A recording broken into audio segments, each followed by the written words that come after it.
Hello dear friends and students, welcome all of you हमारे इस YouTube channel में जिसका नाम है ई टीचर। दोस्तों, हम आज एक नया पेपर स्टार्ट करने जा रहे हैं जिसका नाम है इंडियन एडमिनिस्ट्रेशन। इससे पहले हमने एक पेपर खत्म किया जिसका नाम था एडमिनिस्ट्रेटिव थ्योरी और उसके 4 यूनिट्स हैं। तो 4 यूनिट्स को हमने यूट्यूब पे अपलोड कर लिया है। अगर कोई भी स्टूडेंट उसको देखना चाहता है तो इस यूनिट के डिस्क्रिप्शन में जाके उसके लिंक उनको मिल जाएंगे और वहाँ से वो उनको वॉच कर सकते हैं। बता दूं कि पब्लिक एडमिनिस्ट्रेशन सब्जेक्ट में बीए फर्स्ट ईयर में ये दोनों पेपर पढ़ाए जाते हैं। तो आगे बढ़ने से पहले आप सभी लोगों को एक बार फिर से रिमाइंड कर देना चाहता हूँ कि जिन लोगों ने अभी तक हमारे चैनल को सब्सक्राइब नहीं किया है वो प्लीज़ सब्सक्राइब कर दें और प्रेस कर दें बेल आइकन को, ताकि आपको नई नई वीडियोस की नोटिफिकेशन मिलती रहे। तो अब बढ़ते हैं इसके कंटेंट्स की ओर। तो सर, इसका सिलेबस इस प्रकार से है। हमने इवोल्यूशन करना है इंडियन एडमिनिस्ट्रेशन सिस्टम का, कि इसका विस्तार कैसे हुआ और वो उसका हमने ब्रीफ अकाउंट देना है। ठीक है सर। तो ये स्टार्ट होता है एंशिएंट पीरियड से कि एंशिएंट पीरियड में कैसा था हमारा एडमिनिस्ट्रेशन सिस्टम। उसके बाद मुगल आए तो उस टाइम कैसा था। उसके बाद ब्रिटिशर आए तो उस टाइम कैसा था, या फिर आफ्टर इंडिपेंडेंस हमारा एडमिनिस्ट्रेशन सिस्टम कैसा था। ये सारे टॉपिक हमने इवोल्यूशन में कंप्लीट करने हैं।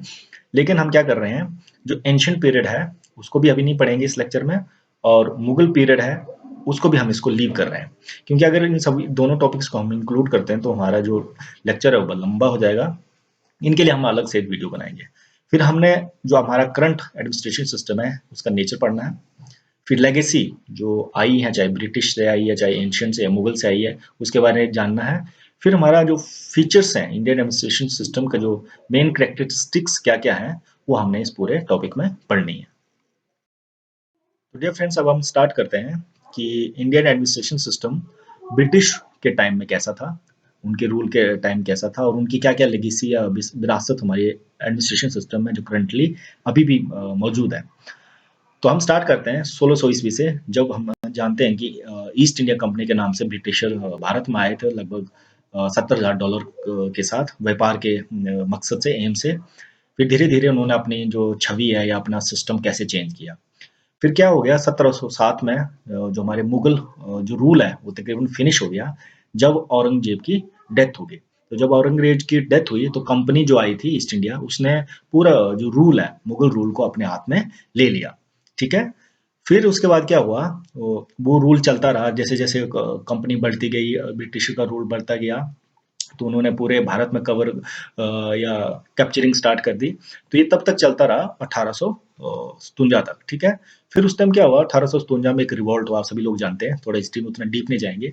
उस क्रांति से या उस रिवॉल्ट से क्या हुआ कि जो कंपनी थी वो बिल्कुल शटर हो गई, टूट गई, और ब्रिटिश ने क्या किया, जो अपना भारत में जो रूल कर रहे थे जिस प्रकार से, उसको सीधे ही अपने हाथ में ले लिया। कह सकते हैं कि ब्रिटिश गवर्नमेंट ने क्राउन, जैसे उनकी जो महारानी के नाम पे रूल रेगुलेशन चलता है या गवर्नेंस सिस्टम चलता है, तो कंपनी से उन्होंने वो पूरा भारत पे जो रूल कर रहे थे वो सिस्टम छीन के सीधे ही अपने हाथ में ले लिया। ब्रिटिश गवर्नमेंट ने अपने हाथ में ले लिया। ठीक है। और इस प्रकार से क्या, जो ब्रिटिश का सिस्टम है, पूरा रूल करने का सिस्टम, मैं 2 फेजेस में डिवाइड करता हूँ, इसलिए मैंने यहाँ पे लिखा हुआ है। पहला रूल वो जो कंपनी का, कंपनी से शुरू हुआ, कंपनी जब 1600 ईस्वी से शुरू हुई और 1857 तक जो कंपनी ने किस प्रकार से रूल किया, तो ये एक पहला पीरियड ये हो गया ब्रिटिश के रूल का।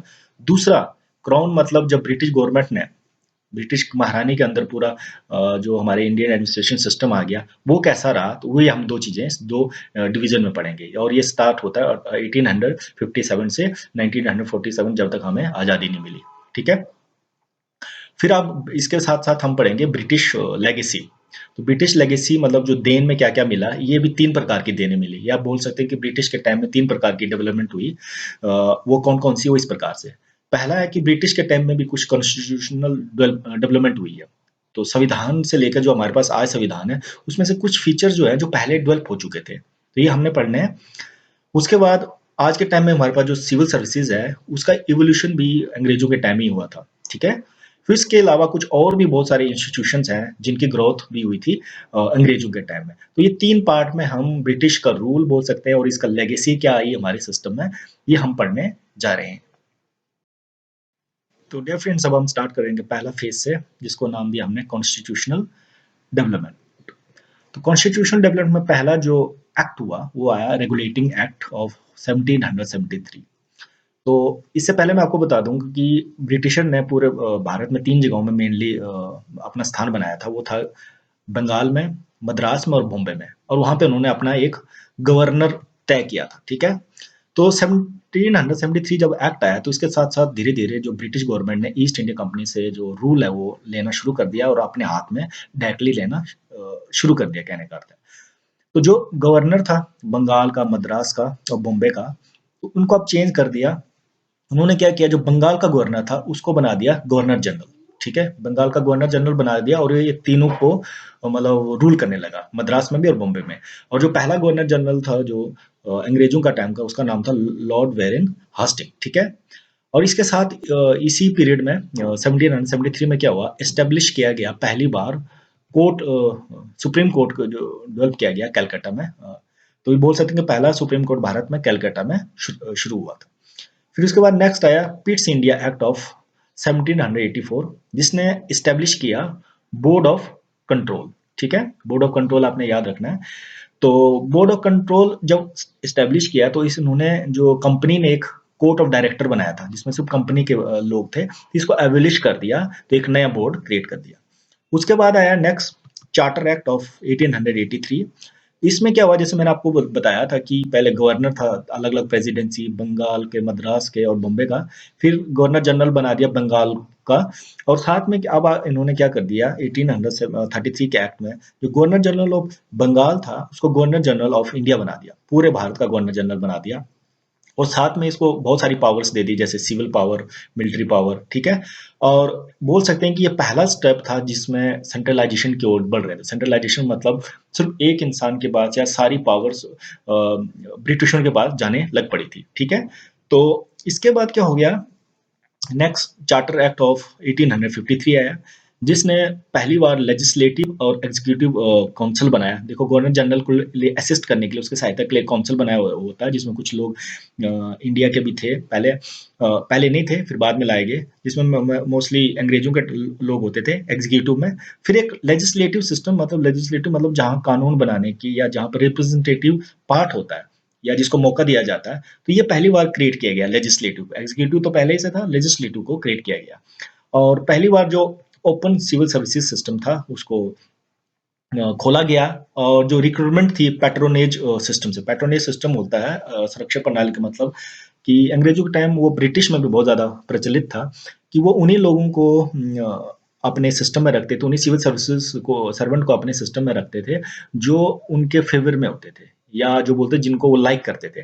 जब सरकार चेंज हो गई तब वो उन्हीं लोगों को, सिविल सर्वेंट को अपने जॉब में रखेंगे जो जिनको पसंद करते थे या वो जो उनसे जिनके साथ वो एफिलिएशन रखते थे। तो इस पैट्रोनेज सिस्टम से काफ़ी प्रॉब्लम थी, इससे बहुत सारा एडमिनिस्ट्रेशन सिस्टम में उनकी खामियां थी। तो इसको सुधारने के लिए या इसको सिस्टम को इम्प्रूव करने के लिए फिर इंडिया में भी इसी प्रकार से पहले पैट्रोनेज सिस्टम ही चल रहा था, फिर धीरे धीरे इसको इम्प्रोवाइज किया गया, फिर ओपन कंपटीशन किया गया कि आप ओपन एग्जाम दो और जो क्वालिफाई करेगा तो उसको उस सिविल सर्वेंट को हम सिस्टम के अंदर रखेंगे।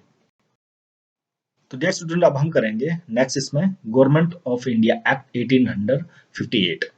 तो 1858 में क्या होता है, ब्रिटिश जो कैबिनेट है वो एक सदस्य की नियुक्ति करती है जिसका नाम होता है secretary of state for India.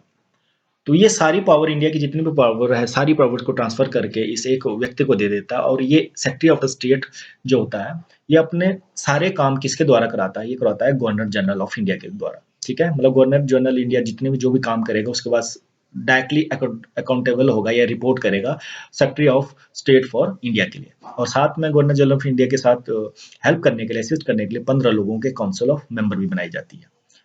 फिर उसके बाद क्या होता है, इंडिया काउंसिल एक्ट 1861 आता है, जिसमें पहली बार क्या होता है, एक पोर्टफोलियो सिस्टम स्टार्ट हुआ। पोर्टफोलियो सिस्टम मतलब विभाग किस किस को कैसे से मिलने चाहिए, एक लिखित रूप से इस सिस्टम को स्टार्ट किया गया।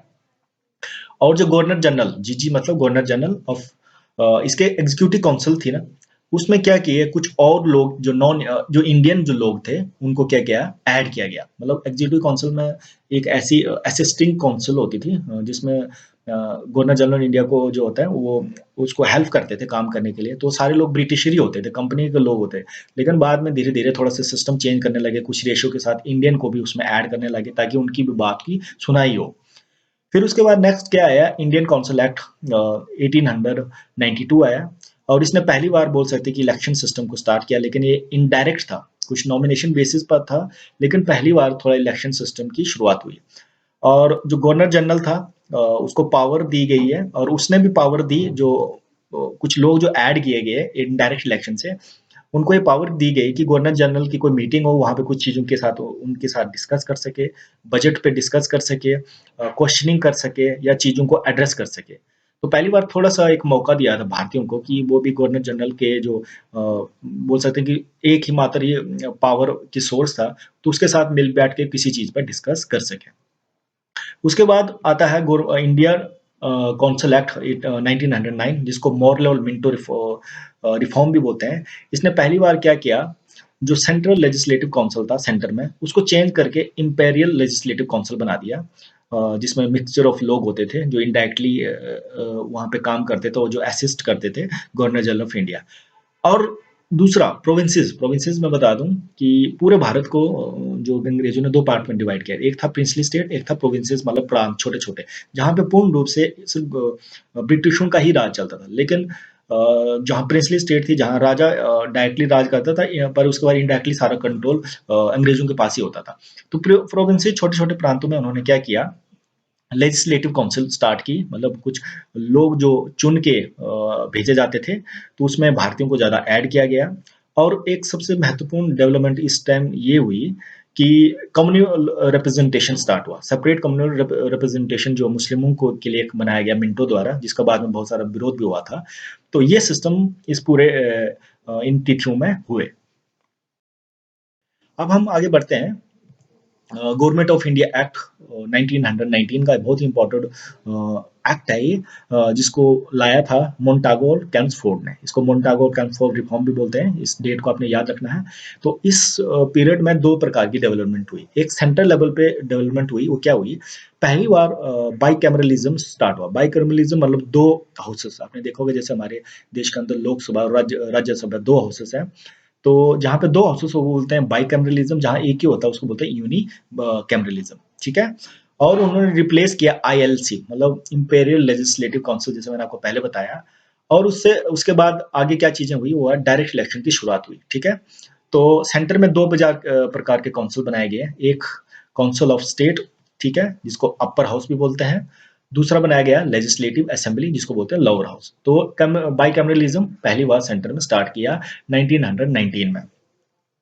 अब प्रोविंसेस में क्या हुआ, प्रांत में क्या हुआ, प्रांत में एक दोहरी प्रणाली की सरकार स्टार्ट की, जिसको बोलते हैं डायर की, ठीक है, डुअल गवर्नमेंट। इसमें कुछ जो सब्जेक्ट्स हैं, सब्जेक्ट का अर्थ है कि जो रूल करने हैं, जिन पर कानून बनाने का जो अधिकार थे ना, वो दो प्रकार से बनाए। एक का नाम दिया ट्रांसफर्ड सब्जेक्ट्स। ट्रांसफर सब्जेक्ट में क्या होता है, तो जो गवर्नर जनरल है, वो जो कुछ रूल करेगा, उन पे रूल बनाएगा, किसके एड के साथ, हेल्प के साथ, लेजिस्लेटिव काउंसिल। तो लेजिस्लेटिव काउंसिल में कुछ लोग अंग्रेज भी होते थे और कुछ भारतीय भी होते थे। तो ये ट्रांसफर सब्जेक्ट में इस प्रकार से पावर की डिवीजन की।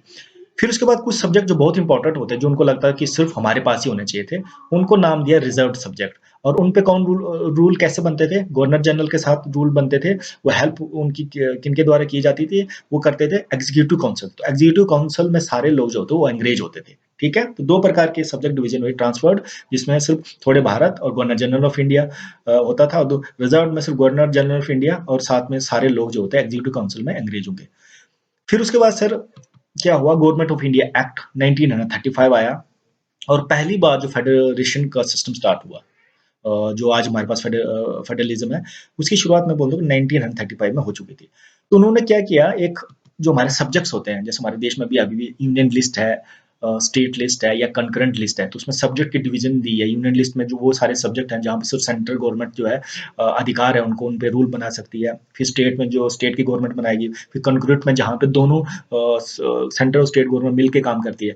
तो ये फेडरेशन में क्या हुआ था, एक लिस्ट बनाई थी उन्होंने फेडरल लिस्ट, जिसमें सिर्फ मतलब सेंट्रल गवर्नमेंट रूल बना सकती, तो उसमें कितने सब्जेक्ट्स थे, 59। फिर उसके बाद नेक्स्ट प्रोविंशियल, प्रोविंशियल में थे 54, और जहाँ पे रूल बना सकती थी प्रोविंसेस के रूल करने वाले अधिकारी। और उसके बाद कंकरेंट लिस्ट, उसमें थे 36 सब्जेक्ट, ठीक है, जहाँ पे बोथ प्रोविंशियल और सेंटर के दोनों काम करते थे। फिर उसके अलावा कुछ रेजिडरी, कुछ जो शेष बच जाते थे, तो उन पे किसको पावर दी गई थी, वो दी गई थी गवर्नर जनरल ऑफ इंडिया को, ठीक है। लेकिन ये जो डायरकी सिस्टम जो इंट्रोड्यूस किया गया था प्रोविंसेस में, तो ये एबोलिश कर दी गई। मैक्सिमम जगहों पे ये लागू ही नहीं हो पाई, क्योंकि इसमें बहुत सारी खामियां थी, बहुत सारे विरोध होने लगा। तो इसकी शुरुआत फिर जो कुछ स्टेट्स है या कुछ प्रोविंसेस में जहाँ पे इसको शुरू किया गया बाइकैमरलिज्म को, तो ये थे लगभग 6 प्रोविंसेस थे जहाँ पे 11 में से जहाँ पे इसको इंट्रोड्यूस किया गया, और उनमें से जो 6 प्रोविंसेस थे वो थे जैसे बॉम्बे, बंगाल हो गया, मद्रास हो गया, बिहार हो गया, असम हो गया, यूनाइटेड प्रोविंसेस हो गई, जहाँ पे 2 प्रकार के बाइकैमरलिज्म मतलब 2 हाउसेस कौन-कौन से बनाए। पहला का नाम था लेजिस्लेटिव काउंसिल, आपने याद रखना है, और दूसरा का नाम था लेजिस्लेटिव असेंबली। प्रोविंसेस में जब ये 2 सिस्टम स्टार्ट किए गए। उसके बाद आया इंडियन इंडिपेंडेंस एक्ट 1947, और इसमें पहली बार ये बोला गया कि जो कॉन्स्टिट्यूशनल हेड होंगे, जैसे कॉन्स्टिट्यूशनल हेड अगर सेंटर की बात करें तो वहाँ प्रेसिडेंट होता है और स्टेट के अंदर होता है गवर्नर। तो वो बोलेंगे कि जो कॉन्स्टिट्यूशन हेड है वो कैसे काम करेगा, वो करेगा काउंसिल ऑफ मिनिस्टर के साथ। काउंसिल ऑफ मिनिस्टर कहने का अर्थ है कि जब हमारी सरकार बनती है तो प्राइम मिनिस्टर होता है, उसके साथ जो लोग होते हैं, तो हमारा हेड के नाम पे ही सारे काम चलते हैं, क्योंकि लास्ट कोई भी बिल पास होता है लास्ट सिग्नेचर हमारे कॉन्स्टिट्यूशन हेड जो प्रेसिडेंट के द्वारा होते हैं सेंटर में, और उसको हेल्प की जाती है council of minister, prime minister, सारे लोग होते हैं। तो स्टेट के अंदर क्या होता है, गवर्नर के द्वारा किसी भी बिल को लास्टली साइन किया जाता है, उनके नाम पे वो बिल आगे बढ़ता है, वो एक्ट बनता है। तो वो किसके थ्रू काम करता है, वो करता है चीफ मिनिस्टर और उसके साथ जो मिनिस्टर होते हैं। तो पहली बार ये बनाया गया कि डोमिनियन ऑफ लेजिस्लेचर, कहने का अर्थ है कि अब हमारे पास जो सिस्टम है काम करने का, उसमें सबसे ज़्यादा जो अथॉरिटी है या सबसे ज़्यादा जिसकी डोमिनेशन है वो है लेजिस्लेचर। लेजिस्लेचर कौन से लोग होंगे, जिनको हम चुन के भेजते हैं, इलेक्ट मतलब रिप्रेजेंटेटिव, वही उसके आधार से जब गवर्नेंस सिस्टम बना तो उसको बोलते हैं डोमिनियन ऑफ लेजिस्लेचर। ठीक है सर, तो ये कॉन्स्टिट्यूशन डेवलपमेंट खत्म हो गया। अब हम बढ़ते हैं कि सिविल सर्विसेज में किस प्रकार की विकास हुआ। जो दो टर्म है सिविल सर्विसेज, वो पहली बार जो यूज की गई वो यूज की गई इन ईस्ट इंडिया कंपनी ने। ठीक है, अब ये टर्म क्यों यूज की गई दोस्तों, ये इसलिए यूज की गई सिविल सर्विसेज कि हमने इस सर्विस को डिस्टिंग्विश करना है, अलग करना है दूसरे सर्विसेज से, वो है मिलिट्री सर्विसेज या नेवल सर्विसेज से। ठीक है, इसलिए इसको इस टर्म को यूज किया गया। और 1765 में पहली बार बोल सकते हैं कि सिविल सर्विसेज टाइप की जो पोस्ट क्रिएट की जाने लगी, जैसे कि अप्रेंटिस की पोस्ट क्रिएट की, राइटर की पोस्ट की क्रिएट की, फैक्टर की, जूनियर की, सीनियर मर्चेंट की। लेकिन पहली बार जो इस शब्द को सही प्रकार से सिविल सर्विसेज का जो उपयोग हुआ वो है 1765 में, जब इसको ऑफिशियल रिकॉर्ड में प्रयोग किया गया। उसके बाद क्या हुआ, जो लॉर्ड वेरेन हास्टिंग थे, उन्होंने बहुत सारे ऐसे स्टेप्स लिए जिससे इम्प्रोवाइज किया जाए सिविल सर्विसेज को। तो इसके अलावा क्या हुआ नेक्स्ट, फिर लॉर्ड कॉर्नवालिस भी आते हैं, तो उन्होंने पूरे सिस्टम जो हमारे सिविल सर्विसेज था उसको रिफॉर्म कर दिया, उसको मॉडर्नाइज कर दिया और रैशनलाइज कर दिया। और उन्होंने क्या किया, 2 प्रकार के सिविल सर्विसेज के कैटेगरी बना दी। एक का नाम था कोविनेंटेड सिविल सर्विसेज, जो सिर्फ हायर पोस्ट के लिए थी, और उस हायर पोस्ट में सिर्फ केवल अंग्रेज ही जा सकते थे, इंडियन नहीं जा सकते थे। तो दूसरा बनाया उन्होंने अनकोविनेटेड। अनकोविनेटेड में एक लोअर पोस्ट होती थी जिसमें भारतीयों को थोड़ा मौका दिया जाता था ज्वाइन करने के लिए। तो फ्रेंड उसके बाद 1800 में लॉर्ड वेलेस्ले आए, जो कि गवर्नर जनरल ऑफ इंडिया के थे। उन्होंने पहली बार ट्रेनिंग को बढ़ावा देने के लिए एक ट्रेनिंग इंस्टीट्यूट खोला, जिसका नाम था फोर्ट विलियम, कलकत्ता में। लेकिन क्या हुआ, जो कोर्ट ऑफ डायरेक्टर थे, जो कंपनी के लोग थे, उनको बात पसंद नहीं आई। तो उन्होंने क्या किया, इसके विरुद्ध में एक और कॉलेज खोला जिसका नाम दिया हेलबरी कॉलेज, और ये इंग्लैंड में 1806 में खोला गया। उसके बाद चार्टर एक्ट 1883 आया, जिसने पहली बार ओपन बात की कि ओपन मैरिज सिस्टम को इंट्रोड्यूस किया जाए। लेकिन इस चीज को इम्प्लीमेंट ही नहीं कर पाए, क्योंकि जो कोर्ट ऑफ डायरेक्टर थे वो इसके विरुद्ध में थे, इन्होंने इसको एक्सेप्ट नहीं किया, क्योंकि वो ज्यादा फेवर में थे पैट्रोनेज सिस्टम में। पैट्रोनेज सिस्टम का मतलब होता है सिर्फ उन लोगों को, सिविल सर्वेंट को अपने सिस्टम में रखना है जो गवर्नमेंट के साथ जुड़े थे या गवर्नमेंट के फेवर में थे। फिर उसके बाद क्या आया, चार्टर एक्ट 1953 आया, जिसको नाम बोलते हैं मैकॉली कमेटी, और उसने अपनी रिपोर्ट जो सबमिट की 1954 में, और उन्होंने क्या किया, एक बोर्ड ऑफ डायरेक्टर फॉर्म किया। तो इनके जो रिकमेंडेशन इस प्रकार से थी, उन्होंने बोला कि ओपन कंपटीशन होना चाहिए, और जो सिविल सर्वेंट सर्विसेज में आ रहे हैं उनकी एज होनी चाहिए 18 से 23 साल की, और जो कंपटीशन एग्जाम है वो कहाँ पे होना चाहिए, इंग्लैंड में होना चाहिए। उसके बाद क्या होना चाहिए कि there should be probation period, मतलब एक टेम्परेरी पीरियड होना चाहिए जहाँ पे जो आपका सिविल सर्वेंट है उसके बारे में जांचा जाएगा कि वो काम कर सकता है कि नहीं कर सकता। और उन्होंने दूसरी इसके बाद जो रिकमेंडेशन दी कि जो हेलबरी कॉलेज खोला गया इंग्लैंड में उसको अबोलिश कर दिया जाए, उसको फिनिश कर दिया जाए। और उन्होंने बोला कि standard of exam should be high, तो एग्जाम का स्टैंडर्ड काफी हाई होना चाहिए, एक मार्क सेट करके रखना चाहिए ताकि अच्छे लोग कंपटीशन में आए। और all the recommendation are accepted. और फर्स्ट कंपटीशन जो एग्जाम हुआ, कॉम्पिटिटिव एग्जाम, वो लंदन में हुआ 1855 में। और इसको किसने करवाया? बोर्ड ऑफ कंट्रोल ने। उसके बाद ये बोर्ड ऑफ कंट्रोल की जो पावर्स थी वो ट्रांसफर कर दी ब्रिटिश सिविल सर्विस कमीशन को 1855 में। और जो हिलबेरी कॉलेज था उसको 1858 में उसको समाप्त कर दिया गया। और ट्रेनिंग कहाँ पे दी जाने लगी? यूनिवर्सिटीज में, ठीक है। और सत्यनाथ टैगोर जो हमारे पहले कोविनेटेड सिविल सर्वेंट थे जो सिलेक्ट हुए थे 1864। मैंने आपको पहले बता दी कि दो प्रकार की सिविल सर्विसेज बनाई थी, एक कोविनेटेड, एक अनकोविनेटेड। कोविनेटेड जो हायर पोस्ट के लिए और लोअर पोस्ट के लिए अनकोविनेटेड। डियर फ्रेंड्स, उसके बाद 1800 में एक नया कमीशन बना जिसका नाम था एजुकेशन कमीशन। और एजुकेशन कमीशन ने बहुत सारी रिकमेंडेशन दी थी, उसमें से कुछ हमने यहाँ पे लिखी हुई है। पहला कि जो कोविनेट सिविल सर्विसेज है उसको आपने रिप्लेस कर देना है थ्री टियर स्ट्रक्चर में, ठीक है। उसमें से पहला होगा इंपेरियल, उसके बाद दूसरा होगा प्रोविंशियल, और उसके बाद तीसरा होगा सबऑर्डिनेट सिविल सर्विसेज। तो जो मैक्सिमम एज लिमिट रखी थी वो रखी थी 23 ईयर्स। इससे ज्यादा अगर कोई एज में है तो वो एंटर नहीं कर सकता था। और इसके अलावा उन्होंने कहा कि exam should be held India and England simultaneously. और कुछ पोस्ट है, सेंटेन पोस्ट इंपेरियल में, वो उसको कैसे करना आपने भर्ती? बाई प्रमोशन भी करना और डायरेक्ट भी करना है।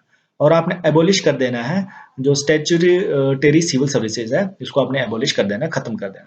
उसके बाद 1912 में रॉयल कमीशन आया जिसको इस्लिंगटन कमीशन भी बोलते हैं, जिसने रिपोर्ट किया 1915 में। उनकी जो रिकमेंडेशन इस प्रकार से है, उन्होंने बोला कि जो रिक्रूटमेंट वो पार्शियली इंडिया में भी होनी चाहिए और इंग्लैंड में होनी चाहिए। दूसरा बोला उन्होंने कि 25% जो सुपीरियर पोस्ट है वो फिल्ड करनी चाहिए बाय इंडियन डायरेक्ट और प्रमोशन से।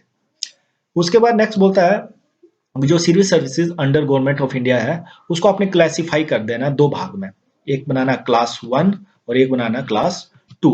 लेकिन क्या हुआ कि वर्ल्ड वार के कारण, जब वर्ल्ड वार उस टाइम चल रहा था, ये जितनी भी रिकमेंडेशन थी ये सारी एक्सेप्ट या इम्प्लीमेंट हुई ही नहीं। अब हम चलते हैं नेक्स्ट मूव की ओर। एक कमेटी बनी जिसका नाम था डिवीजन ऑफ फंक्शन 1918 में, जिसके चेयरमैन एमी गॉन्टलेट थे।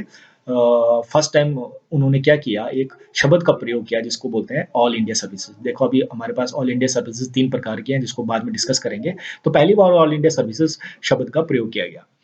उसके बाद नेक्स्ट आया मोंटागो कम्सफोर्ड कमीशन 1918 में। इसके बारे में हमने पहले अभी पढ़ा कि कॉन्स्टिट्यूशनल डेवलपमेंट में किस प्रकार से उन्होंने रिकमेंडेशन की थी। तो इन्होंने क्या बोला सिविल सर्विसेज के लिए कि 33% जो पोस्ट है सुपीरियर की वो फिल्ड की जानी चाहिए इंडियन से, और एनुअली 1.5% इसको इंक्रीज भी करते जाना है। तो एग्जाम साइमल्टेनियसली हेल्ड करना है इंग्लैंड और इंडिया में। ये ऑल द रिकमेंडेशन जो ये मोंटागो कम्सफोर्ड ने दी थी कमीशन ने, वो सारी एक्सेप्ट की 1919 में। और उस टाइम जो टोटल ऑल इंडिया सर्विसेज हमारे पास बन गई वो बनी 9। तो फर्स्ट सिविल सर्विसेज एग्जाम जो हेल्ड किया गया इंडिया में वो इलाहाबाद में हुआ 1922 में, ठीक है, under the supervision of British civil services, ठीक है। उसके बाद नेक्स्ट जो ओपन एग्जाम जो हेल्ड हुआ इंग्लैंड और इंडिया में। और उसके बाद 1922 में स्टाफ सिलेक्शन कमीशन तैयार किया गया। स्टाफ सिलेक्शन कमीशन एक जो सबऑर्डिनेट या छोटी पोस्टों के लिए क्रिएट किया गया था, लेकिन इसको 1926 में इसको बंद कर दिया गया और एक नया सर्विस कमीशन स्टार्ट किया, उसको बोलते हैं पब्लिक सर्विस कमीशन। फिर उसके बाद सर ली कमीशन आया 1923 में, जिसने रिकमेंडेशन की कि हमें एक central public service commission form करना पड़ेगा इंडिया में, ठीक है, जिसको 1926 में फॉर्म भी किया था और जिसका चेयरमैन बनाया था सर रोस बारकर, ठीक है, जिसके साथ 4 अन्य लोग भी शामिल थे।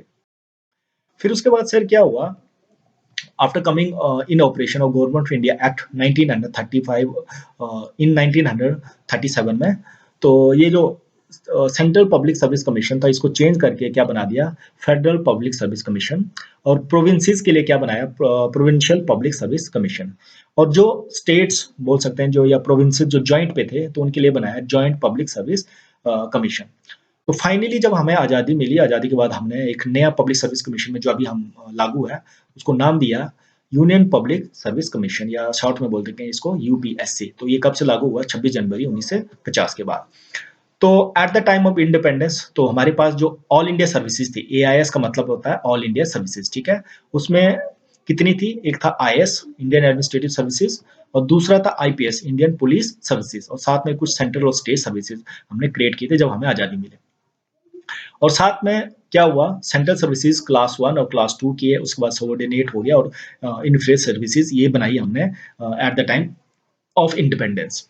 ठीक है, अब हम बात करते हैं तीसरा लेवल पे जो ग्रोथ हुई, कुछ अदर इंस्टीट्यूशंस की भी ग्रोथ हुई उस समय में।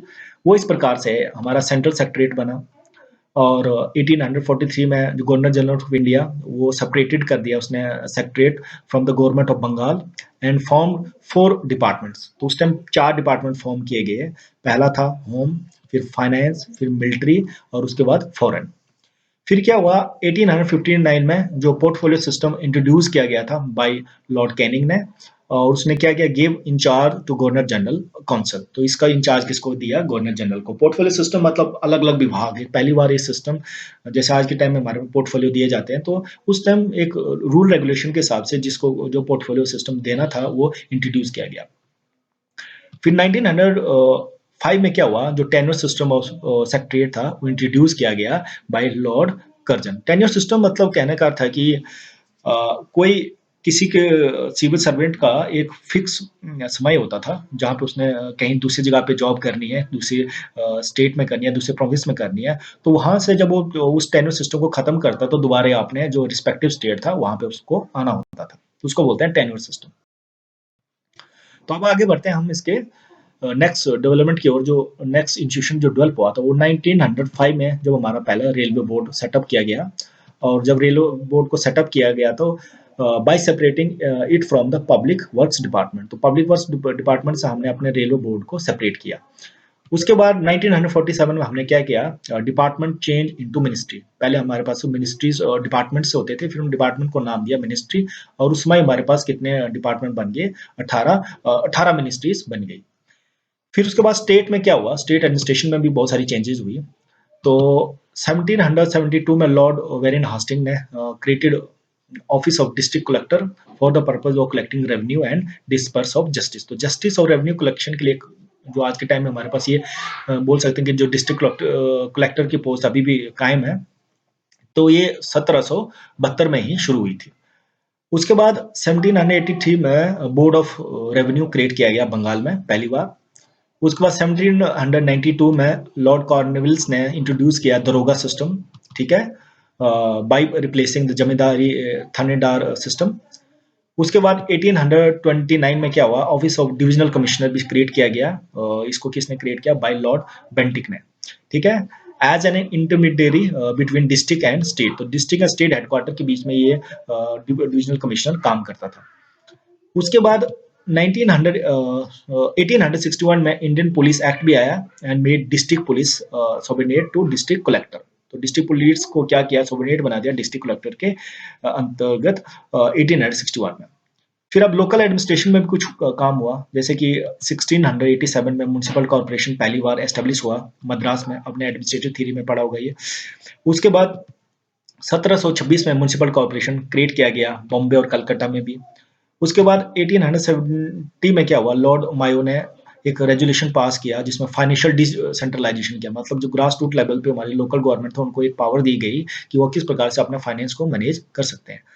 फिर 1882 में क्या हुआ, लॉर्ड रिपन आए, इन्होंने इंट्रोड्यूस किया एक रेजोल्यूशन जिसको नाम दिया मांगना काटा, जो लोकल सेल्फ गवर्नमेंट पर आधारित थी। इसी प्रकार से लॉर्ड रिपन को हम father of local self government भी कहते हैं। तो अब आगे बढ़ते हैं नेक्स्ट टॉपिक की ओर कि फाइनेंशियल एडमिनिस्ट्रेशन के अंतर्गत या उससे रिलेटेड क्या क्या डेवलपमेंट हुई। तो 1753 में इंडियन जो ऑडिट और अकाउंट डिपार्टमेंट क्रिएट किया गया, ठीक है। उसके बाद 1860 में बजट सिस्टम को हमने इंट्रोड्यूस किया गया पहली बार। उसके बाद 1870 में फाइनेंशियल डिसेंट्रलाइजेशन, जैसे लॉर्ड मायो को रेजोल्यूशन में बोला था, उसने प्रोविंशियल गवर्नमेंट को एक पावर दी गई कि अपने बजट को मैनेज कर सकते हैं। फिर इसके बाद 1921 में जो रेलवे बजट था उसको सेपरेट किया हमारे जनरल बजट से। तो इसको याद रखना है, जनरल लेवल का क्वेश्चन भी है कि 1921 में इस बजट को हमने सेपरेट किया, और जिसके लिए जिस कमेटी ने इसकी रिकमेंडेशन की थी उसका नाम था एक्वर्थ कमेटी। उसके बाद 1921 में पब्लिक अकाउंट कमेटी क्रिएट की गई सेंट्रल लेवल के लिए, और 1935 में हमारा जो बैंक है रिजर्व बैंक ऑफ इंडिया उसको एस्टेब्लिश किया गया, किसके रूल के द्वारा, किसके एक्ट के द्वारा, वो है सेंट्रल लेजिस्लेचर। तो ये सारी डेवलपमेंट हुई है पूरे इस पीरियड में। तो डियर फ्रेंड्स एंड स्टूडेंट्स, अब हम बढ़ते हैं कॉन्स्टिट्यूशन की ओर कि हमारी जो कॉन्स्टिट्यूशनल डेवलपमेंट कैसी हुई है हमारे एडमिनिस्ट्रेशन सिस्टम में। तो इसमें एक डिटेल वीडियो हम अलग से बनाएंगे पूरे कॉन्स्टिट्यूशन के अंदर। तो ये जो मैंने आपको पिक्चर दिखा रहा हूँ, ये पिक्चर है प्रीएम्बल या हिंदी में इसको बोलते हैं प्रस्तावना। तो यहाँ पे हमारा प्रस्तावना मतलब इंट्रोडक्टरी पार्ट होता है ना किसी भी किताब का, जहाँ पे वो बताया जाता है कि इस किताब का एक्चुअल में टारगेट या एम क्या है, क्या कर बताना चाहती है, इसका पर्पज़ क्या है। इसी प्रकार से हमारा एक थीम बोल सकते हैं, एक फिलॉसफी बोल सकते हैं कि इस प्रीएम्बल में दी गई हमारे कॉन्स्टिट्यूशन के बारे में। तो आपने इसमें पढ़ना है, जैसे कि हमारी कंट्री क्या है, सॉवरेन है, डेमोक्रेटिक है, रिपब्लिक है, जहाँ पे जस्टिस पे बात की जाती है, लिबर्टी के बाद इक्वलिटी, फ्रेटर्निटी पे बात की जाती है, ठीक है? तो ये पहला पेज है। तो इसमें से कुछ 2-3 चीज़ें जो जब हम ओरिजिनली अडॉप्ट किया था कॉन्स्टिट्यूशन वो उसके बाद चेंज हुई है, जिसको आपने मैं आगे पूछूँगा कि वो चीज़ आपने फाइंड आउट की है कि नहीं है, ठीक है? तो आपने इसको ध्यान से पढ़ना है, ताकि आपको जो लास्ट में जो क्वेश्चन पूछूँ, उसका आंसर आप दे सको। तो अब हम डायरेक्टली आ जाते हैं कंटेंट्स पे। तो इंडियन एडमिनिस्ट्रेशन आफ्टर इंडिपेंडेंस कैसा था, या constitution framework of India administration ये कैसा है, तो इस पे हम बात कर रहे हैं। तो इंडियन एडमिनिस्ट्रेशन आफ्टर इंडिपेंडेंस, ठीक है, जब बना तो वो कैसे बना, वो came up with the constitutional assembly, तो मतलब जो कि बनी थी 1946 में। तो कहने का तो जो हमारे पास जो कॉन्स्टिट्यूशन बना वो ऐसे नहीं कि बातों बातों या कुछ लोगों ने बना लिया है, लेकिन इसके लिए एक फ्रेम की गई एक स्पेसिफाइड असेंबली या लोग थे जिन्होंने हमारे कॉन्स्टिट्यूशन को तैयार किया गया। तो इस कॉन्स्टिट्यूशन असेंबली में डॉक्टर राजेंद्र प्रसाद जो कि उसके प्रेसिडेंट थे, डॉक्टर बी आर अम्बेडकर उसके ड्राफ्टिंग जो मसूदा बना था पहले जो तैयार हो रहा था उसके चेयरमैन थे, और साथ में इनके साथ थे 7 दूसरे लोग मेंबर। उसके बाद जो कॉन्स्टिट्यूशन असेंबली जो थी उसने लगभग 2 साल 11 महीने और 18 दिन लिए हमारे इस कॉन्स्टिट्यूशन को बनाने में। और जो हमारा कॉन्स्टिट्यूशन ऑफ इंडिया था उसको अडॉप्ट किया गया 26 नवंबर 1949 में, और ये कब फोर्स में आया, कंप्लीटली लागू कब हुआ, 26 जनवरी 1950 में। और उस समय जो हमारे जो कंट्री है वो रिपब्लिक बन गई। इसके बाद इन ओरिजिनल कॉन्स्टिट्यूशन में क्या क्या हुआ, तो उसके बाद हमने बहुत सारी चेंजेस की, बहुत सारी अमेंडमेंट की है। तो वो ओरिजिनल में क्या था और अभी कैसा है उसमें हम डिस्कस करेंगे। तो ओरिजिनल में 22 पार्ट्स थे, 395 आर्टिकल्स थे और 8 शेड्यूल थे। लेकिन उसके बाद अमेंडमेंट के बाद अब हमारे पास 24 पार्ट्स हैं, 450 आर्टिकल्स हैं और 12 शेड्यूल्स हैं, ठीक है? और जो हमारा प्रीएम्बल ऑफ द कॉन्स्टिट्यूशन है उसमें भी हमने चीज़ों को चेंजेस किया है, उसमें भी अमेंडमेंट किया है वो इस प्रकार से। तो अभी आपने याद करना जो मैंने आपको पिक्चर दिखाई थी, उसमें से इनमें से कौन-कौन सी चीज़ जो यहाँ इंट्रोड्यूस की गई है। थोड़ा मैं आपको टाइम दूँगा याद करने के लिए। तो अगर आपने अच्छे से पढ़ा होगा तो आप इज़िली फाइंड आउट करते हैं कि हमने जो नई चीज़ें इंट्रोड्यूस की है, वो पहला है सोशलिस्ट और उसके बाद दूसरा सेक्युलर। तो अब हमारे प्रीएम्बल में कितनी चीज़ें हैं कि हम सोवरेन हैं, हम अपनी डिसीज़न खुद ले सकते हैं, हम पे किसी का कोई दबाव नहीं है। सोशलिस्ट है, सोशलिस्ट का मतलब होता है कि हम सिर्फ़ प्रॉफ़िट ओरिएंटेड नहीं चल रहे हैं। हमारी जो देश का या हमारी पॉलिसी का हमारा लक्ष्य होगा कि हमने प्रॉफ़िट के साथ-साथ लोगों को वेलफेयर करना है। जो लोग पिछड़ गए हैं उनको आगे ले जाना। सेक्युलर मतलब हमारा कोई भी एडमिनिस्ट्रेशन या कॉन्स्टिट्यूशन में किसी एक धर्म का वो नहीं किया गया, सब धर्मों को हम हमारा एडमिनिस्ट्रेशन मानता है। डेमोक्रेटिक हमारा जो हमारा रिप्रेजेंटेटिव होगा उसको हम चुन के भेजेंगे जो हमारे लिए काम करेगा। रिपब्लिक मतलब जो कॉन्स्टिट्यूशन हेड होगा, जैसे कि ब्रिटिश में होता है क्राउन सिस्टम चलता है कि वहाँ राजा महाराजा जो है बने वो हेरिडिटी बेस पे चलेंगे, लेकिन हमारे कॉन्स्टिट्यूशन हेड होता है प्रेसिडेंट सेंटर के अंदर, और स्टेट के अंदर गवर्नर होता है जो कि चेंज होता है। जब कॉन्स्टिट्यूशन हेड आपका चेंज होता है तो उस कंट्री को बोलते हैं that country is Republic country. तो अब हम चलते हैं इसके लेगेसीज की ओर कि ब्रिटिश की क्या-क्या लेगेसीज है इंडियन एडमिनिस्ट्रेशन में। तो थोड़ा-सा आपने इंट्रोडक्शन देना है, पुराना बताना कि इंडियन एडमिनिस्ट्रेशन कैसे स्टार्ट हुआ, पहले ब्रिटिश ने क्या किया, तो थोड़ा-सा आपने इसको लिखना इंट्रोडक्शन देने के बाद फिर इसके पॉइंट्स पे आना। तो पहली बात जो हम करेंगे इंटीग्रेटेड एडमिनिस्ट्रेशन का मतलब है जो आज हमारे पास स्टेट सिविल सर्विसेज है या सेंट्रल सर्विसेज है, ऑल इंडिया सर्विसेज बोलेंगे। तो ये जो सिस्टम इंटीग्रेटेड जो आज के टाइम में हमारे पास है, ये इसकी शुरुआत कब से हुई थी? अंग्रेजों के टाइम से ही हुई थी, क्योंकि जैसे कि उस टाइम उन्होंने जब सिस्टम स्टार्ट किया था, सेंट्रल सिविल सर्विसेज, फिर प्रोविंशियल सिविल सर्विसेज, फिर साउथ इंडिया सिविल सर्विसेज, तो इंटीग्रेटेड वे में जो शुरुआत हुआ उसी टाइम से हो गई थी लेगेसी, ब्रिटिश के टाइम से। तो ये इनकी लेगेसी मानेंगे जो आज के टाइम में हमारे देश के अंदर काम कर रही है। उसके बाद दूसरा टॉपिक है फेडरलिज्म। तो संघवाद की शुरुआत भी जब 1935 में जो अमेंडमेंट हुआ या जो एक्ट आया अंग्रेजों के टाइम में, तो वही फेडरेशन आज के टाइम में, आज भी हमारी फेडरल जो सिस्टम हमने अपनाया है उसमें सेंटर और स्टेट के बीच में पावर की डिवीजन है, तो ये भी मैं बोलता हूँ कि ब्रिटिश की ही देन है। उसके बाद नेक्स्ट है पार्लियामेंट्री फॉर्म ऑफ गवर्नमेंट, ठीक है। तो जैसे कि ब्रिटिश के टाइम में भी लेजिस्लेटिव काउंसिल या एग्जीक्यूटिव काउंसिल बने थे, ठीक है। तो जहाँ पे गवर्नर ऑफ जनरल किसकी सहायता से, काउंसिल ऑफ मिनिस्टर की सहायता से कोई बिल पास करता था या कोई एक्ट बनाता था। इसी प्रकार से आज भी हमारी पार्लियामेंट्री फॉर्म ऑफ गवर्नमेंट में जो 2 हाउसेस हैं, जहाँ पे स्पीकर होगा और बाकी लोग जो चीज़ों पे डिस्कस करेंगे और डिस्कस करने के बाद वो बिल पास होगा वोटिंग के साथ। तो ये सिस्टम, ये देन किसकी है? ये ब्रिटिश की ही है। उसके बाद है political leader and administrative leader. तो कहने का अर्थ है कि पॉलिटिकल लीडर मतलब आज के टाइम में हम जिसको चुन के देते हैं, जो हमारे पार्लियामेंट्री सिस्टम फॉर्म में जो पॉलिसी या डिसीजन लेते हैं, उसके बाद एडमिनिस्ट्रेशन में जो सिविल सर्वेंट होता है उसको लागू करते हैं। तो ये देन भी बोलते हैं कि सिविल सर्विसेज जब स्टार्ट अंग्रेजों ने किया था, तो अंग्रेजों के टाइम से ही हुआ था, क्योंकि एक टाइप उन्होंने लेजिस्लेटिव काउंसिल बनाया था जो पॉलिसीज बनाते थे, और दूसरे जो उनके साथ सिविल सर्वेंट होते थे, चाहे वो पैट्रोनेज सिस्टम से ही आते थे, तो वो उसको लागू करते थे। तो ये दोनों सिस्टम जो वहीं से इंट्रोड्यूस हुआ है। उसके बाद नेक्स्ट है पावरफुल सेंटर। तो आज के टाइम में हमारे सबसे पावरफुल, आप देख सकते हैं कि सबसे ज़्यादा अगर यूनियन लिस्ट को देखें तो सबसे ज़्यादा लो जो पावर है सब्जेक्ट पे, वो सेंटर को दी गई है, जो कि कहाँ से ड्राइव किया, ब्रिटिश के टाइम से ही किया, क्योंकि ब्रिटिश के टाइम में भी बहुत सारे जो पावर्स थी वो सेक्रेटरी ऑफ स्टेट या गवर्नर जनरल के पास थी। उसके बाद कुछ कुछ पावर जो प्रोविंसेस और दूसरे लोगों को दी गई थी।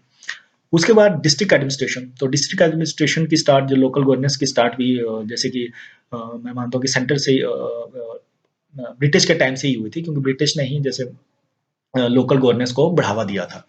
उसके बाद क्रिएशन ऑफ सिविल सर्विसेज। तो आपने अभी तक डिटेल में पढ़ ही लिया था किस प्रकार से ब्रिटिश के टाइम से सिविल सर्विसेज का अलग अलग नाम, अलग अलग रिक्रूटमेंट एजेंसी या किस प्रकार से रिक्रूट करना चाहिए, इसकी शुरुआत वहीं से हुई थी। तो आज जो सिविल सर्विसेज है वो उसी टाइम से शुरू हुआ। फिर है creation of public service commission. तो पब्लिक सर्विस कमीशन आज हमने जिसको नाम यूनियन पब्लिक सर्विस कमीशन दिया है, तो अंग्रेजों के टाइम में इन्होंने विभिन्न विभिन्न नाम से इसको फॉर्म्ड किया था, चेंज किया विद नीड ऑफ टाइम। तो आज जो पब्लिक सर्विस कमीशन है कहीं न कहीं पिछले एडमिनिस्ट्रेशन से ही आया है।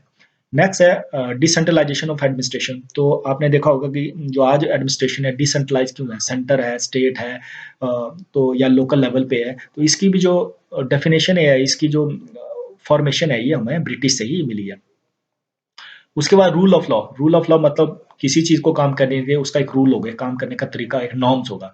तो ये पहले देखो जिस प्रकार से ब्रिटिशों ने एक्ट पास किए कि इस काम के लिए ऐसा करना, जैसे ट्रांसफर सब्जेक्ट बनाए, रिजर्व सब्जेक्ट बनाए, तो सबके लिए एक एक्ट, एक रूल बनाया था। तो वो रूल ऑफ लॉ अभी जो हम यूज कर रहे हैं वो पहले पुराने टाइप से ही आया हुआ है। उसके बाद डिस्ट्रिक्ट कलेक्टर का जैसे पोस्ट जो अंग्रेजों ने क्रिएट की थी, जो कि अभी तक पूर्ण रूप से चल रही है, मैं बोलता हूँ कि रेवेन्यू को कलेक्ट करने के लिए और डिस्ट्रिक्ट लेवल पे जो मतलब फास्टली जस्टिस देने के लिए। तो ये सारी लेगेसीज जो इंडियन एडमिनिस्ट्रेशन में वो आई है, वो है ब्रिटिश से। तो अब हम बढ़ते हैं कुछ मेन फीचर्स कौन कौन से हैं इंडियन एडमिनिस्ट्रेशन के, वो हम पढ़ेंगे, जो कि ब्रिटिश से भी आए हैं, एज ए लेगेसी भी आप देख सकते हैं। पहला हमने डिस्कस किया फेडरेशन। तो फेडरेट, हमारी कंट्री एक फेडरल कंट्री है जहाँ पे सेंट्रल स्टेट के बीच में पावर की डिवीजन है, उनको पावर्स दी गई है। तो इस प्रकार के सिस्टम को संघवाद बोलेंगे। दूसरा फीचर है हमारी पार्लियामेंट्री फॉर्म ऑफ गवर्नमेंट है, जहाँ पे अपने रिप्रेजेंटेटिव को हम चुन के भेजते हैं, और वहाँ पे 2 हाउसेस हैं, बाइकैमरल सिस्टम है, जहाँ पे वो हमारे बिल्स होते हैं, रूल्स, नॉर्म्स है, जो भी है उनको पास करते हैं। उसके बाद नेक्स्ट है पॉलिटिकल लीडर है एक, जिसको हम चुन के भेजते हैं। एडमिनिस्ट्रेटिव लीडर, सिविल सर्वेंट, जो किसी रिक्रूटमेंट एजेंसीज या कॉम्पिटिटिव एग्जाम से जाता है और हमारी पॉलिसी को लागू करता है। उसके बाद हमारे पास creation of All India Services है, ठीक है। ऑल इंडिया सर्विस में 3 प्रकार से हैं, इसको डिटेल में आगे पढ़ेंगे, जैसे कि इंडियन एडमिनिस्ट्रेटिव सर्विसेज है, इंडियन पुलिस सर्विसेज और इंडियन फॉरेस्ट सर्विसेज। तो 3 प्रकार के ऑल इंडिया सर्विसेज है। उसके बाद हमारे पास सेंट्रल सर्विसेज है और स्टेट सर्विसेज है। उसके बाद इमरजेंस और पंचायत राज सिस्टम। तो हमने आगे आप डिटेल में पढ़ेंगे थर्ड ईयर में पूरा लोकल गवर्नमेंट में। तो पंचायत राज सिस्टम जो हमने इंट्रोड्यूस किया 73rd अमेंडमेंट के साथ, तो ये हमारा एक स्पेशल फीचर है, जिसमें हमने रूरल गवर्नमेंट या रूरल सेल्फ लोगों को, ग्रास रूट लोगों को हमने पावर दी है कि वो अपने हिसाब से अपने सिस्टम एडमिनिस्ट्रेशन को चला सकते हैं। उसके बाद जो नेक्स्ट फीचर है वो है फंडामेंटल राइट्स। तो हमारे देश के अंदर हमने बेसिक कुछ राइट्स होने चाहिए जो सबको मिलने चाहिए, और जो उनको उन राइट्स के लिए मतलब वो इंसान कोर्ट में भी जा सके। तो हमारे फंडामेंटल राइट्स कुछ दिए हैं देश में, तो इससे हमारा एक विशेषता, एक विशेष फीचर बनता है इंडियन एडमिनिस्ट्रेशन का। उसके बाद नेक्स्ट है directive principle of state policy. Directive principle of state policy में कुछ ऐसे राइट्स हैं एक नागरिक के, या बोल सकते हैं ये कर्तव्य है या ये ड्यूटी है हमारी स्टेट गवर्नमेंट की कि वो अपने देश के जो नागरिक हैं उनको विशेष प्रकार की कुछ सुविधाएं वो प्रदान करनी है। देखो आप फंडामेंटल राइट्स में और डायरेक्टिव प्रिंसिपल स्टेट में डिफरेंस क्या है कि फंडामेंटल राइट्स का जब उल्लंघन होता है उसके लिए आप कोर्ट में जा सकते हो। डायरेक्टिव प्रिंसिपल भी आपके लिए एक प्रकार का राइट है, लेकिन उसके लिए आप डिमांड कर सकते हो, पर आप कोर्ट में नहीं जा सकते हो कि ये राइट मुझे मिलना चाहिए। ये सिंपल सा थोड़ा सा इसका डिफरेंस मैंने यहाँ बताया, डिटेल में हम नेक्स्ट वीडियो में इस पर बात करेंगे। फिर उसके बाद है central state legislative power. Legislative power का मतलब होता है जहाँ पे विधायी या रूल रेगुलेशन बनाए या कोई बिल पास करना होता है। देखो सेंट्रल लेजिस्लेटिव कैसे होता है, जब किसी जैसे कोई कंकरेंट लिस्ट होती है, कंकरेंट लिस्ट में जहाँ सेंटर और स्टेट दोनों मिलकर काम करता है, तो ऐसे लिस्ट में जो सब्जेक्ट आता है वहां पे अगर कोई बिल पास करना है, कोई हमने रूल बनाना है, कोई रेगुलेशन बनाना है, तो वहां दोनों की भागीदारी है, तो दोनों के रिलेशनशिप को बताता है यहाँ पे। उसके बाद नाइन्थ है sir centre state administrative relation. Administrative relation भी आपने देखा होगा कि जो ऑल इंडिया सर्विसेज जो है होते हैं, आईएएस के लोग होते हैं, आईपीएस के होते हैं, इंडियन फोर्स, तो वो क्या होता है कि उनका कंट्रोल सेंटर करता है, लेकिन वो बाद में कुछ टेन्योर पीरियड अपना पूरा करने के बाद फिर दोबारा अपने रिस्पेक्टिव स्टेट में आता है। तो इस प्रकार से हम बोल सकते हैं कि सेंट्रल स्टेट में एडमिनिस्ट्रेशन रिलेशनशिप है। इसके अलावा और भी है, जब किसी स्टेट में कोई public service commission, state public service commission खत्म हो जाता है या काम नहीं कर पाता, तो उसको सेंटर के अंतर्गत या उसके अंडर से भी उसको काम कराया जाता है। तो यहाँ पे कहीं ना कहीं रिलेशनशिप दिखाता है एडमिनिस्ट्रेशन के अंदर भी। उसके बाद सेंटर और स्टेट फाइनेंशियल रिलेशनशिप, ये तो है ही, जब टैक्स कलेक्ट किया जाता है तो उसका स्टेट में कितना उसका हिस्सा दिया जाना चाहिए, उसके लिए फाइनेंस कमीशन बनता है हर 5 साल के बाद। तो यहाँ पे ये रिलेशनशिप को बताता है। उसके बाद जो हमारा विशेष फीचर है वो है कि सेकुलर एडमिनिस्ट्रेशन। हमारे एडमिनिस्ट्रेशन ने कहीं पे ये नहीं बताया कि किस धर्म को हम मानते हैं, किस धर्म के बाद हमारा एडमिनिस्ट्रेशन चलता है। ये सेकुलर मतलब सब धर्मों को हमारा एडमिनिस्ट्रेशन मानता है। उसके बाद वेलफेयर एडमिनिस्ट्रेशन। वेलफेयर एडमिनिस्ट्रेशन मतलब हमारा एडमिनिस्ट्रेशन सिर्फ प्रॉफिट ओरिएंटेड नहीं चलता है, ये उन पॉलिसीज को भी चलाता है जो लोगों को, वीकर सेक्शन को आगे ले जाने के लिए जरूरी है। तो ऐसी स्थिति में ऐसी अप्रोच को बोलते हैं वेलफेयर एडमिनिस्ट्रेशन। उसके बाद नेक्स्ट है सर यूनिफॉर्मिटी इन एडमिनिस्ट्रेशन। तो यूनिफॉर्मिटी मतलब हमारा एडमिनिस्ट्रेशन सिस्टम अगर बोलें तो जैसे ऑल इंडिया सर्विसेज है तो वो सबके लिए सेम है, सब स्टेट के लिए अलग अलग नहीं है। तो कुछ रूल जो एडमिनिस्ट्रेशन के है वो सब जगह सेम रहेंगे। अगर किसी एक स्टेट में है वो लागू हो रहे हैं सेंटर के थ्रू, तो हर स्टेट में वो सेमली लागू होंगे। उसके बाद डिसेंट्रलाइज एडमिनिस्ट्रेशन। तो डिसेंट्रलाइज का मतलब हमने देखो एडमिनिस्ट्रेशन को किस प्रकार से क्रिएट किया, जैसे कि सेंटर में अलग होगा सेंट्रल गवर्नमेंट, उसके बाद उसका एक अपना स्टाफ होगा और स्टेट का अपना अपना होगा। इसके प्रकार हम देख सकते हैं यूनियन पब्लिक सर्विस कमीशन में जो सर्विसेज में जो लोग आते हैं वो अलग तरीके से आते हैं, तो स्टेट का अलग आते हैं। तो ये इसमें सेंट्रलाइज है, बिल्कुल हम नहीं बोल सकते कि डिसेंट्रलाइज भी है, बोल नहीं सकते कि सब कुछ सेंट्रलाइज है। उसके बाद नेक्स्ट है डायनेमिक और चेंजेबल एडमिनिस्ट्रेशन। तो हमने डायनेमिक और चेंजेबल मतलब जैसे-जैसे ज़रूरत होती है, वैसे-वैसे हमने अपने एडमिनिस्ट्रेशन सिस्टम में चेंजेस किए, हमने रूल और रेगुलेशन या अमेंडमेंट किए हैं। जैसे कि आप देख सकते हैं एडमिनिस्ट्रेशन में पहले हमारे पास जब आज़ादी के टाइम से 2 ऑल इंडिया सर्विसेज़ थी, इंडियन एडमिनिस्ट्रेटिव सर्विसेज़ और इंडियन पुलिस सर्विसेज़। लेकिन उसके बाद हमने जब 1966 में इंडियन फॉरेस्ट सर्विसेज़ को भी इंट्रोड्यूस किया, तो इसका मतलब हम बोल सकते हैं कि हमारे एडमिनिस्ट्रेशन का मेन फीचर है कि हम चेंजेबल है। जब हमें ज़रूरत होती है उसके हिसाब से हम नई एडमिनिस्ट्रेशन या नई स्टाफ या नई सिविल सर्विसेज़ भी क्रिएट कर सकते हैं। तो दोस्तों इसी के साथ पूरा यूनिट ये खत्म हो चुका है। तो पूरा वीडियो देखने के लिए आप लोग सभी लोगों का धन्यवाद। और अगर वीडियो आपको अच्छा लगता है तो उसको जरूर लाइक और शेयर कीजिए, दूसरे लोगों तक पहुंचाइए और चैनल को सब्सक्राइब करना ना भूलें। और आपने अपना कमेंट जरूर देने हैं, कहाँ पे अगर कुछ लैकनेस रह गया, किस चीज़ को इम्प्रोवाइज किया जाना चाहिए वो आपने जरूर लिखना है। और मेरा जो लेक्चर का जो मेथड है डुअल लैंग्वेज में, हिंदी इंग्लिश में, वो आपको अच्छा लग रहा है कि नहीं लग रहा। अगर कहीं पे कोई गलती रह रही है हिंदी में ज़्यादातर, तो वहाँ पे आपने इम्प्रोवाइज करना है अपने लेवल पे। तो मेरे साथ जुड़ते रहिए, तो आप मिलेंगे नेक्स्ट इसके वीडियो यूनिट सेकंड में।